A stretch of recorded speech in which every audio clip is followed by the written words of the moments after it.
takes to be me, and this ain't me you see. I've been praying, hoping things don't change. If there was one thing I know, I can't live this way.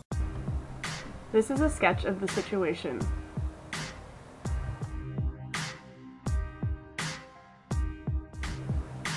These are the equations that we have available for use in this problem.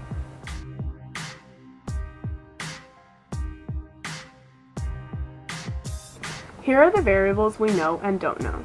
We have the x direction and the y direction both to and from the ball's peak.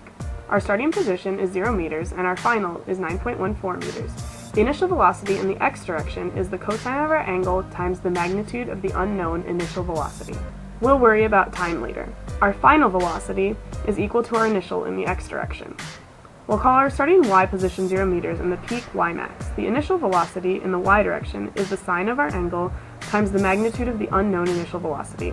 At the peak, the ball has no upward velocity. The acceleration is that of gravity, and we'll call time t1. Starting at the peak, the ball ends at the same height it started at when it is caught. Initial velocity is 0 from the peak, and since the ball falls the same distance it rose, it ends with the same magnitude velocity in the opposite direction. Acceleration is still gravity, and we'll call this time t2. Then our total time is t1 plus t2.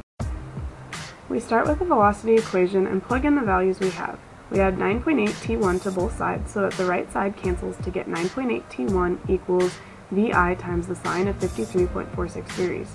Divide both sides by 9.8 to get t1 equal to vi times the sine of 53.46 degrees divided by 9.8. Then we work with our values from our peak to catch using the same equation. Divide both sides by negative 9.8 this time, and we end up with t1 equal to t2. For constant velocity in the x direction, we use this equation. We plug in the values from our variables. We know t equals t1 plus t2, or 2t1, since they are equal. We plug in our t1 expression to solve for vi. Then we multiply by 9.8 to get this expression, and divide by 2 to get this one. Combine the vi's to get vi squared and the sine and cosine to get 0.4784.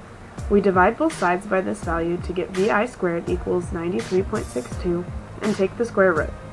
Our value for our initial velocity is 9.68 meters per second. Now let's see how we compare to an NFL quarterback. What it takes to be me, yeah. And this ain't me. Yo, I've been there. The place for hope is still in the air. If things are gonna get better, tell me you're winning away.